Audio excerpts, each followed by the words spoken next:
Imagina por un momento que caminas por el centro de la actual Ciudad de México, sintiendo bajo tus pies el peso de una metrópolis moderna, vibrante y llena de vida, sin saber que, justo debajo del asfalto que pisas, yace una verdad inquietante que nos susurra cada día mientras la ciudad se hunde lentamente en el fango. Antes de sumergirnos profundamente en este enigma histórico, suscríbete a nuestro canal para no perderte ningún viaje como este hacia los misterios que definieron nuestro mundo. Lo que hoy vemos como una tragedia urbanística es, en realidad, el resultado de haber olvidado una genialidad técnica que una vez permitió a una civilización florecer en medio de un lago. Hablamos de Tenochtitlán, la joya del Imperio Azteca, y de cómo sus chinampas no eran simples jardines flotantes, sino el motor de una ingeniería hidráulica que los conquistadores españoles ignoraron, condenando involuntariamente a la capital a un destino de hundimiento constante. Para entender este problema, debemos viajar atrás en el tiempo, hasta el año 1325, cuando los mexicas llegaron al Valle de México. Se encontraron con un inmenso complejo de lagos salobres y dulces, un entorno que para cualquier otra cultura habría sido inhabitable. Sin embargo, ellos no vieron un obstáculo, sino un lienzo sobre el cual pintar una obra maestra de supervivencia. El suelo era inestable, pantanoso y poco apto para cimientos pesados. Sin embargo, la necesidad de alimentar a una población creciente dentro de una isla los obligó a desarrollar las chinampas. Imagina una balsa hecha de juncos y ramas, reforzada con capas de lodo rico en nutrientes extraído del fondo del lago. Todo esto estabilizado por árboles de ahuejote, cuyas raíces actuaban como pilares vivos que sujetaban el terreno artificial. Esto no era magia, era una comprensión científica profunda de la geología y la hidrología. Las chinampas eran islas artificiales increíblemente productivas, que no solo proporcionaban alimentos, sino que funcionaban como un sistema de filtración natural y regulación del nivel del agua. Pero el genio azteca no se detenía ahí. El verdadero problema que enfrentaban era la salinidad del agua y las inundaciones cíclicas. La solución fue tan audaz que dejó boquiabiertos a los cronistas europeos a su llegada. Construyeron diques masivos, como el famoso dique de Nezahualcóyotl, una barrera de más de 15 kilómetros que separaba las aguas dulces de las saladas, permitiendo que la ciudad tuviera un ecosistema propio equilibrado. Además, crearon una red de calzadas que conectaban la isla con la tierra firme, diseñadas no como muros cerrados, sino con puentes levadizos que permitían el flujo constante del agua por debajo. La ciudad estaba viva y el agua circulaba libremente, manteniendo el suelo firme y el sistema en equilibrio. Era una simbiosis perfecta entre el ser humano y el entorno lacustre. Lamentablemente, el conflicto comenzó cuando los conquistadores españoles, con una mentalidad europea basada en la contención del agua mediante el drenaje y el secado de humedales, decidieron que el lago era un estorbo. No entendieron que el lago no era un enemigo, sino la base de la estabilidad de Tenochtitlán. Al llegar, los españoles vieron canales cuando querían ver calles. Vieron puentes cuando querían ver caminos pavimentados. En su intento por imponer un modelo urbano diseñado para tierras áridas o europeas, comenzaron un proceso sistemático de desecación de los lagos. Taponaron los canales, derribaron los diques y reemplazaron las estructuras porosas por pavimentos rígidos. Lo que no sabían, o quizás no quisieron ver, es que estaban rompiendo el sistema de soporte natural de la cuenca. Al drenar el agua de los lagos para construir edificios de piedra pesada sobre un suelo de arcilla saturada, iniciaron el proceso de compactación que hoy sufrimos. Imagina, por un segundo, lo que ocurre cuando presionas una esponja empapada de agua contra una superficie dura. A medida que el agua sale, la esponja se encoge y colapsa. Esto es exactamente lo que le ocurre a gran parte de la Ciudad de México hoy en día. Cada vez que extraemos agua del subsuelo para abastecer a millones de personas, el terreno se comprime aún más porque ya no existe ese sistema de canales y diques que recargaba los acuíferos y mantenía la presión adecuada del terreno. La agitación es real y urgente. Edificios históricos, algunos construidos sobre los vestigios mismos de los templos antiguos, se inclinan visiblemente. El Palacio de Bellas Artes, la Catedral Metropolitana, estructuras que han sobrevivido siglos, ahora luchan contra la gravedad, mientras el suelo se hunde varios centímetros cada año. Es una carrera contra el tiempo. La historia nos enseña que el costo de ignorar la naturaleza es siempre más alto que el esfuerzo de trabajar con ella. Muchos se preguntan si hay solución. ¿Es demasiado tarde? Si bien no podemos devolver el Valle de México a su estado original del siglo XIV, la lección de las chinampas sigue siendo una guía valiosa para la ingeniería moderna. La solución radica en la restauración del ciclo hidrológico, proyectos de recarga de acuíferos, la recuperación de las zonas de humedales que aún quedan en el sur de la ciudad y una gestión del agua que priorice la filtración en lugar de la evacuación rápida. Son pasos técnicos que se están empezando a considerar.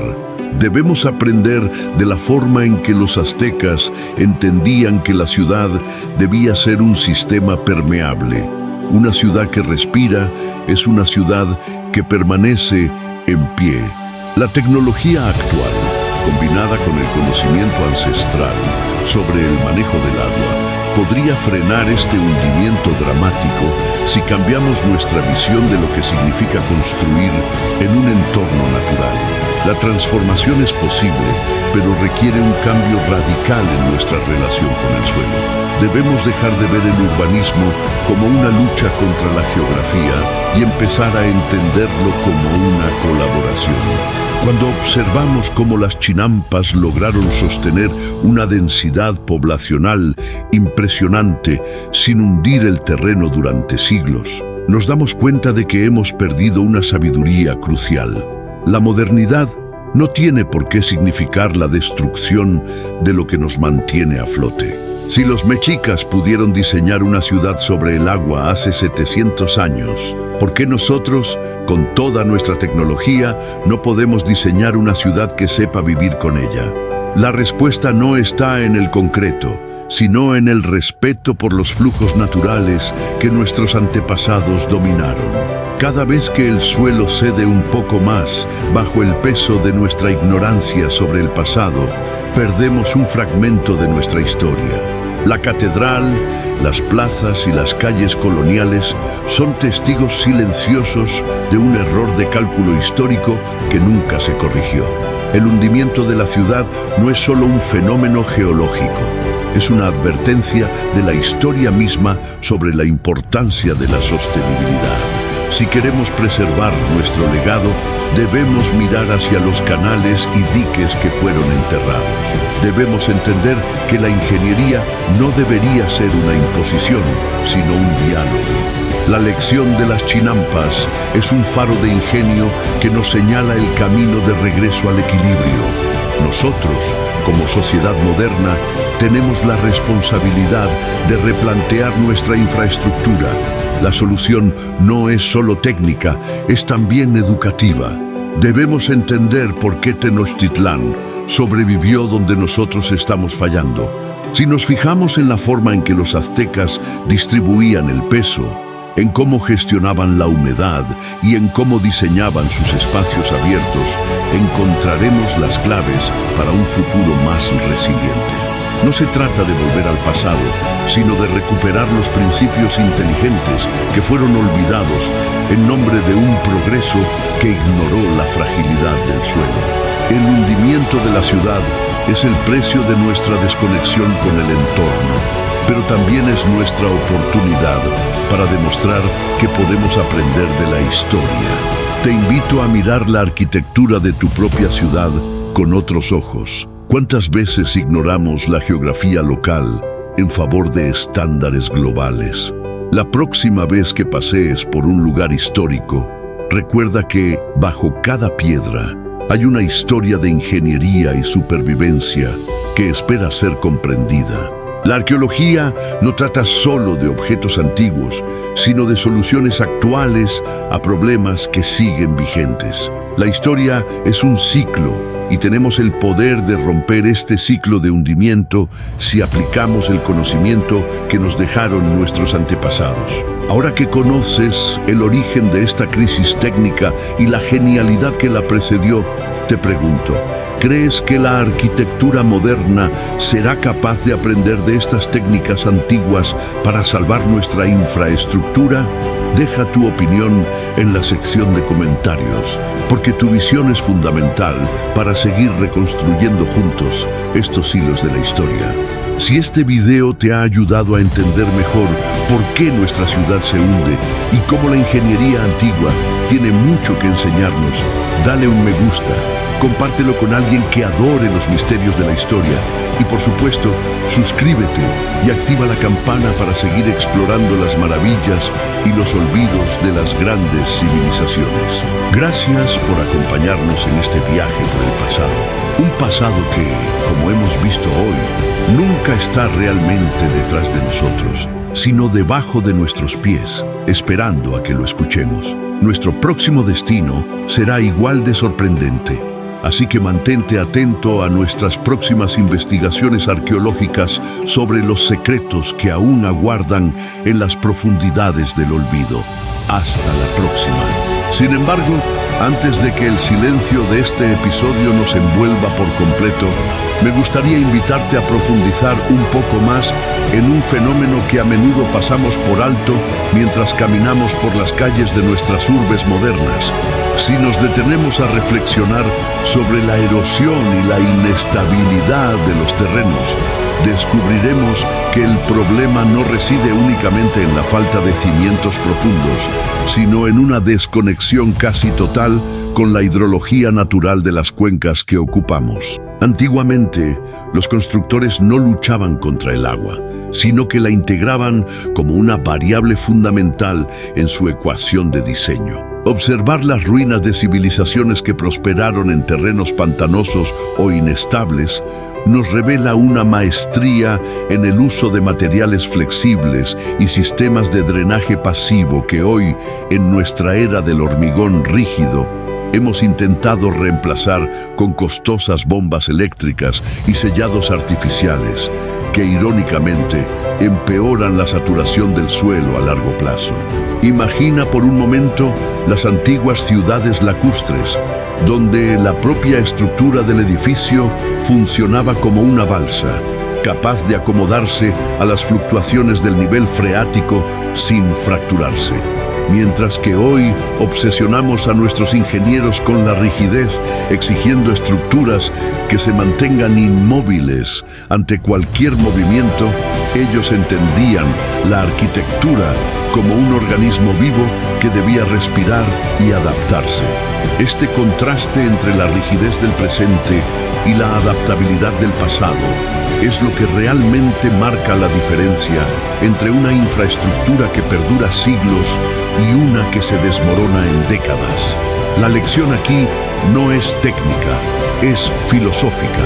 Nos hemos acostumbrado a imponer nuestra voluntad sobre el paisaje, forzando al terreno a someterse a nuestros planos, cuando la realidad nos demuestra, cada vez que una grieta aparece en la fachada de un edificio público o un hundimiento bloquea una vía principal, que la tierra siempre termina reclamando su derecho a recuperar su forma original. Para entender realmente el alcance de este desafío, debemos observar cómo las grandes ciudades del siglo XXI están intentando corregir el rumbo a través de lo que llamamos la infraestructura resiliente. Algunos proyectos ambiciosos en los países nórdicos y en ciertas zonas del sudeste asiático están recuperando técnicas de cimentación profunda inspiradas directamente en el manejo de pilotes de madera que ya utilizaban los romanos para estabilizar el terreno en suelos arenosos. Es fascinante cómo, Tras miles de años de supuesta evolución, volvemos a mirar hacia la madera tratada, hacia la arcilla expansiva y hacia la disposición estratégica de canales subterráneos que imitan el flujo natural de los ríos. La tecnología ha cambiado, es cierto. Disponemos de sensores láser, georradares de alta precisión y modelos matemáticos complejos, pero el principio fundamental sigue siendo el mismo: el respeto por la capa freática. Quizás el mayor error de nuestra generación ha sido creer que la ingeniería podía separarse de la ecología. No podemos diseñar un rascacielos sin comprender cómo se comporta el acuífero que corre bajo sus cimientos, del mismo modo que no podemos extraer agua de pozos profundos sin causar un fenómeno de subsidencia que, tarde o temprano, provocará el hundimiento de todo el sector. Esta relación de causa y efecto que los antiguos observaban con paciencia y respeto se ha acelerado debido a nuestra insaciable sed de crecimiento urbano. Al extraer más agua de la que el ciclo natural puede reponer, estamos literalmente vaciando los pulmones de nuestra ciudad, dejando cámaras de aire en el subsuelo que colapsan ante el peso de tanto cemento. Es un ciclo vicioso que solo puede romperse con una visión mucho más humilde de nuestra posición en el ecosistema. Por eso, la arqueología urbana no debería limitarse a los museos. Cada vez que iniciamos una obra de remodelación en el centro histórico de cualquier ciudad, deberíamos tratarla como una oportunidad de aprendizaje, un laboratorio de campo donde la historia nos ofrece las claves para evitar los errores del mañana. Al excavar, no solo buscamos monedas o vasijas, buscamos la respuesta a cómo vivieron otros antes que nosotros sobre estos mismos sedimentos. Si logramos integrar este saber ancestral con las posibilidades de la ingeniería actual, quizás no solo logremos frenar el hundimiento, sino que podremos construir ciudades que, en lugar de ser una carga para la tierra, terminen siendo parte de su propio proceso de estabilización. Gracias por permitirme compartir esta reflexión. La arquitectura de nuestro futuro no se construye únicamente con acero y cristal, sino con la conciencia de saber dónde estamos pisando. Espero que después de este análisis, cada baldosa desnivelada que encuentres en tu camino te recuerde que, bajo tus pies, hay una conversación interminable entre la geología y la creatividad humana. Sigamos explorando estas conexiones, sigamos cuestionando la forma en que habitamos el planeta y, sobre todo, sigamos preservando la memoria de quienes, siglos antes, ya habían resuelto el enigma del suelo firme.